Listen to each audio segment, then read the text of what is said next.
Ration బియ్యం వ్యాపారం ఇక్కడ ఒక మాఫియా అయిపోయింది.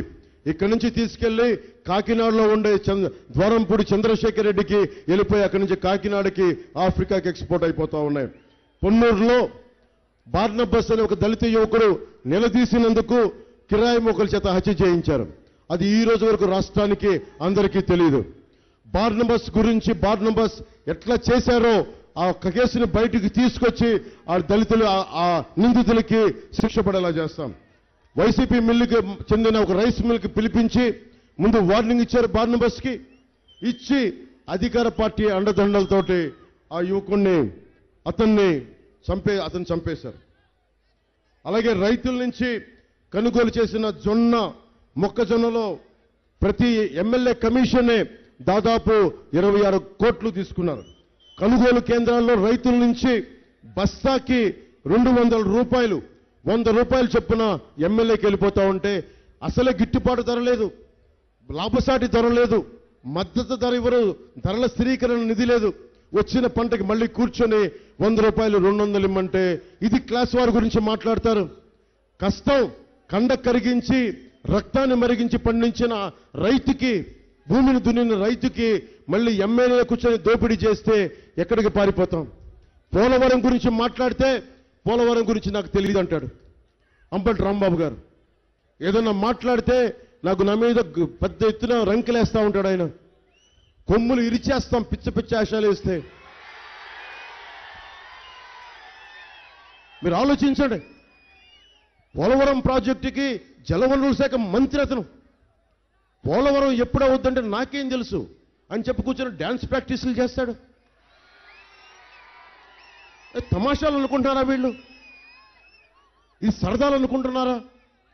పోలవరం కోసం ఎంతమంది 1,60,000 మంది ఇల్లు కోల్పోయారు. 1,60,000 మంది.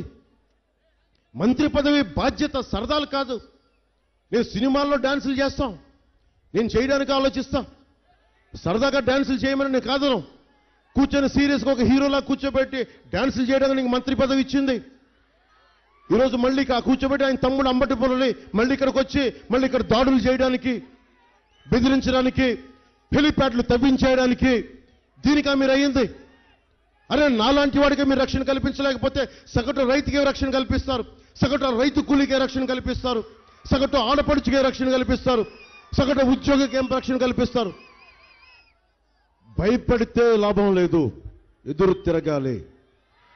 ఎదురు తిరగకపోతే ఏమి చేయలేవు సమాజంలో. చంద్రబాబు గారు జైల్లో ఉంటే అందరికి భయాలు వేస్తాయి.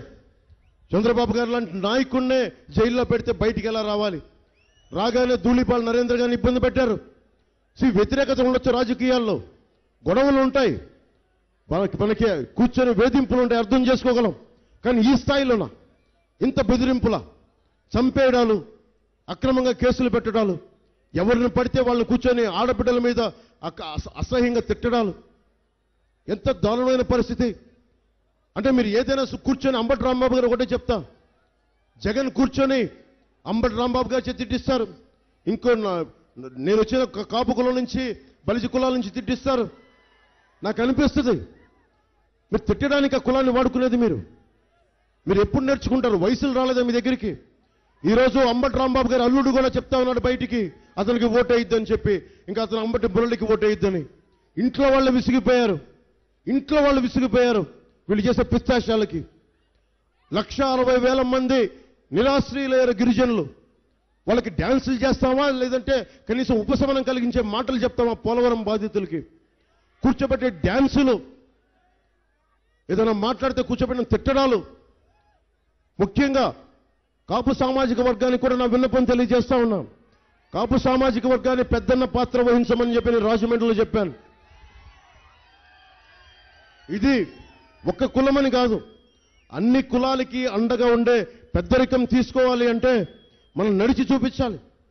అన్ని కులాలని లోపలికి తీసుకోవాలి. ఒక తప్పుడు వ్యక్తిని కనుక మనం పైకి నాయకుడిగా పెడితే మొత్తం కులం కూడా పాడైపోద్ది. ఒక్కసారి అందరూ కూడా ఆలోచించాలి. నేను మీకు మాటిస్తున్నాను, ఈ రోజున ధూళిపాల్ నరేంద్ర గారి కోసం ఓట్లు అడుగుతున్నా, మనకు పెమ్మసాని చంద్రశేఖర్ గారి కోసం ఓట్లు అడుగుతున్నా. నేను పిఠాపురం నుంచి పోటీ చేస్తున్నా.